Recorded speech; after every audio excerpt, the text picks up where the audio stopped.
Hello, everybody. Welcome back to the pod. Today it is just me doing this solo because Noah is not feeling well, but we couldn't resist coming on and talking about more Leafs drama, of course. As a Leaf fan, I'm running a hockey podcast here and I got to have my opinion on it. The Leafs have hired Jim Hiller. I think most people have been caught off guard by this hiring because he was not really mentioned. Actually, I don't think he's mentioned at all by any insiders or anybody talking about the Leafs coaching search. You're hearing names like, Marlowe or Woodcroft, etc., but not him. And it's a hire that I think because of that kind of makes people be like, what the fuck? But when you look at it, when you look at it a little deeper, I actually think it makes quite a lot of sense. So Jim Hiller has been an assistant coach with the Leafs actually in the past, so that's part of the reason I think this makes sense. He knows Willie, he knows Matthews. He was with them earlier on in their career and helped them, build up into the players they are today. So I think there is some mutual respect there between the players and the coach, which is a good thing. He coached with Trotz and with the Islanders when they had those runs, and then he was with LA. And when he was with LA, it was kind of more of a controversial coaching career, I guess, because while they did have a lot of regular season success, it didn't always go well in the playoffs. I want to cover the actual good side of this, which is they were a very good regular season team and they played very, very good defense. And that's important because the Leafs were terrible last year defense. They're probably the worst team last year for defense, period. Okay. And then secondly, I think they were one of the worst teams in the league possession wise. And guess what? This coach makes teams play with possession, which I think fits the Leafs core very well. We saw that under Keefe previously, right? So looking at those two things, I think that fits very well with what they're trying to do in Toronto. And then additionally, from what I've been hearing, he's more of an analytical coach, which also makes sense because that's the direction that Toronto is trying to move into now with Chaika. Whether you agree with it or not, you want to have an aligned front office and an aligned coaching staff, right? So I think that is a smart move. Diving into the stats, he was second in 5v5 goal share. I should say the team, not him. He wasn't playing on the ice. They were seventh in 5v5 goals expected, and then seventh in 5v5 shot share. They were second in goal differential on 5v5 in the league while he was playing for the Kings, or sorry, coaching the Kings.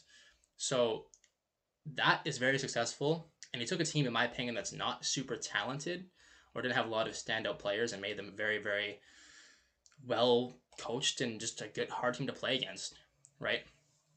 And I think people may have concerns about how the offense is going to go for Toronto, but you have to look at who he had in LA, and he had Kempe, older side of his career, Kopitar, Doughty. Like, it's not like he had a bunch of offensive weapons like he does in Toronto now.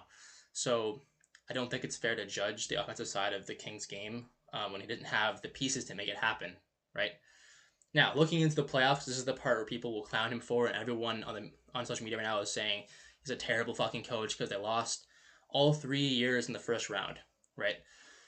They lost to Edmonton twice, and they lost to Colorado once. So I think the important thing to consider with this is that one, these are both very good teams they lost to, and they were underdogs in both of these series, right? So expecting them to win every single round, or even one round, I mean, it's fair, but also understandable they didn't win those series, right? Now, the most important thing is they are up 2-0 one time against the Edmonton Oilers, and he made a controversial challenge, which kind of led to everything unraveling, and eventually Edmonton, as everyone knows, comes back and wins that series, and everyone kind of blamed him for that. I don't think it's fair to judge a coach off of one mistake like that and to have a few bad playoff runs. You know, we've seen it time and time again in hockey, whether it's players or coaches that have had semi-successful seasons that don't go well. They go somewhere else, change the scenery, and bang, it just works, right? I mean, people were just giving Leaf fans shit about Marner, right? How he doesn't perform, and he did not perform in the playoffs for the Leafs. He just had an amazing run with the Kings. Sometimes you just need a different group of guys, and it works. And I think that the guys the Leafs have can fit well into this system that he wants to run, right? So I think overall the hire makes a lot of sense too when you consider who was available.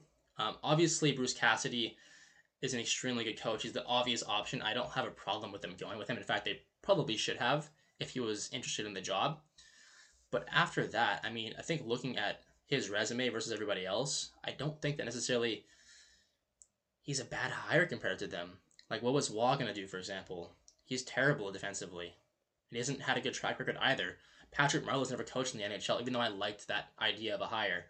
So, and I also like the fact that so far this new management group has been okay to do things they know people aren't going to like, people that are going to disagree with, because they're betting on what they believe in, not what they think the fans want.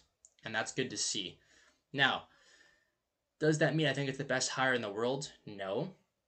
But I do think people are overreacting, and I think people should hold their judgment, like with anything, not just Toronto, but with any team. Let it play out. See how he does. See how the team jives with him. Because I don't think that you can just right off the bat assume this is a fucking terrible hire and everything's going to collapse and not work out. Okay? So everyone just calm down, take a breath, take your fucking hater cap off for a second, and just look at this objectively. I don't think it's a terrible hire. And I'm actually a little hopeful for it. You know, as much as you may say that's copium as from a Leaf fan, I understand that. But anyways, yeah, I just want to quickly get on here and talk about that because it's obviously making its rounds right now on social media, and no one seems to be having many positive outlooks on it. And I think there's definitely some positives to withdraw from this. So we'll see you guys in the next episode. Hopefully, Noah will be back for that one. And this is just a short clip, not obviously a whole podcast. We do have a podcast releasing hopefully tomorrow, the next day. This is actually recorded after that. So anything you see in there, that's why we weren't talking about that.